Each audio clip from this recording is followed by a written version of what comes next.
park on the roof and call it a parking space, it doesn't matter, because you're outside of the boundaries now, okay? The boundaries are the ordinance. If he wants to negotiate some type of a relationship between condos and townhouses and singles and all this other kind of stuff, then it just doesn't matter. So every time he would refer to the ordinance, the ordinance says this, I don't care what the ordinance says. If you're talking about some type of an agreement as far as a relation, it just doesn't matter.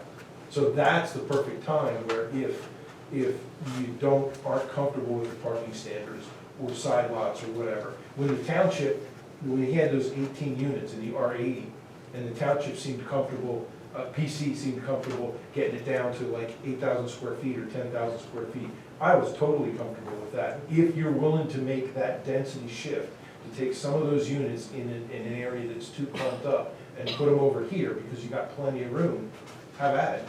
That's a decision you guys can make, and guess what? You could probably almost take the R40 standards or close to it, apply it to that area, and probably be in a comfort level. Wouldn't you say, Ed? Yeah, probably. I was thinking procedurally, what you're talking about is something like a PRD. Yeah. Where you devise separate design and even approval standards for, you know, specific to one area of land in the township.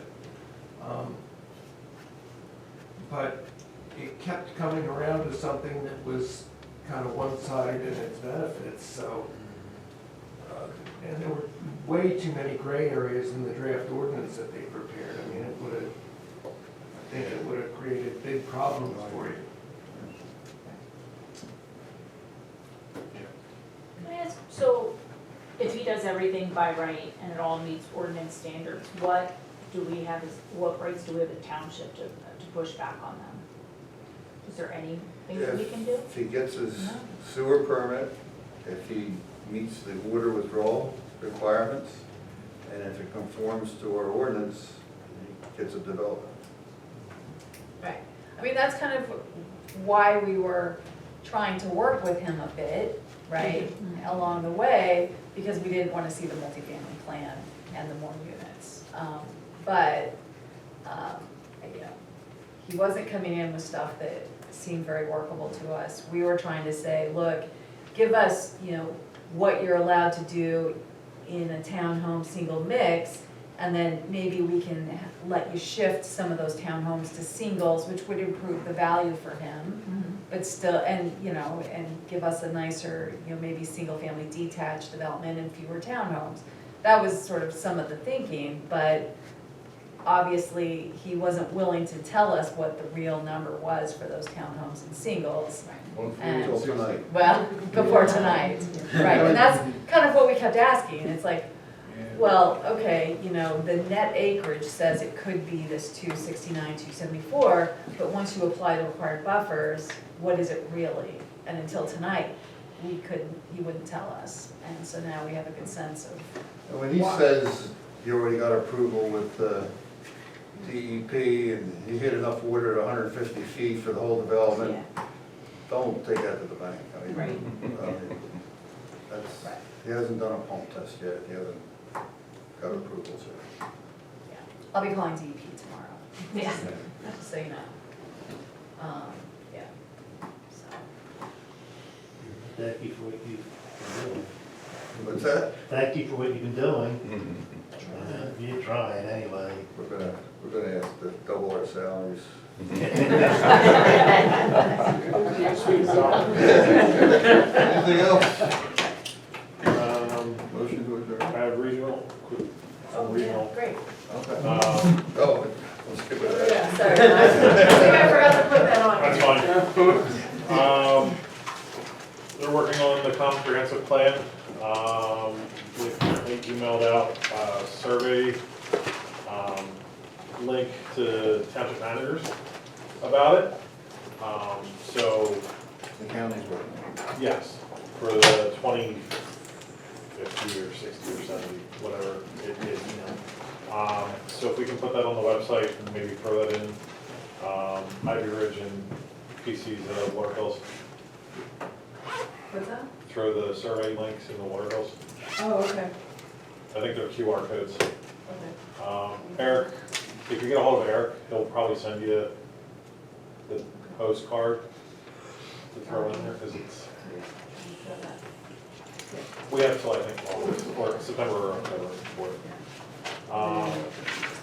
The biggest thing that came out of the meeting was the Perkiomen Bridge Hotel. They are fighting with the property owner of that, who just so happens to be a lawyer. They've asked him multiple times to knock down what we'll call the new part of the building and preserve the back part, which, from what I understand, goes back to George Washington's times, and try and preserve it from there. But he's unwilling to do so and wants someone to buy it. They got the county and I believe that's Collegeville Borough there, got grants for him to help repair some of it and all that, and he turned all that money down. He wants someone to buy it and fix it up.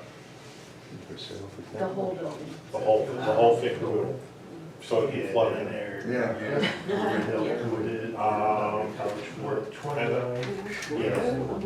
And then they were just mentioning about, we talked about all the flood homes that FEMA had bought, and Collegeville's turning one whole area into a community park, so. That was, So 29 Ridge Pike, right? Yep. yes. That's right. Okay.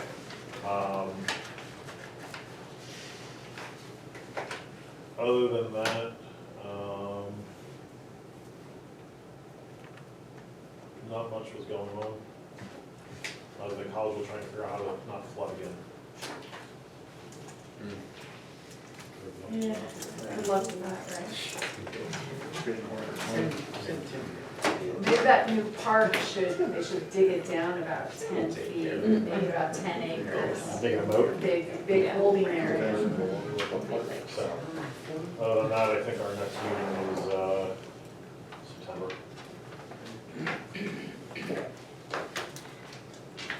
Last again, is there a motion to adjourn? Sorry. Dave, all right, second? Second. All right, all in favor? Aye.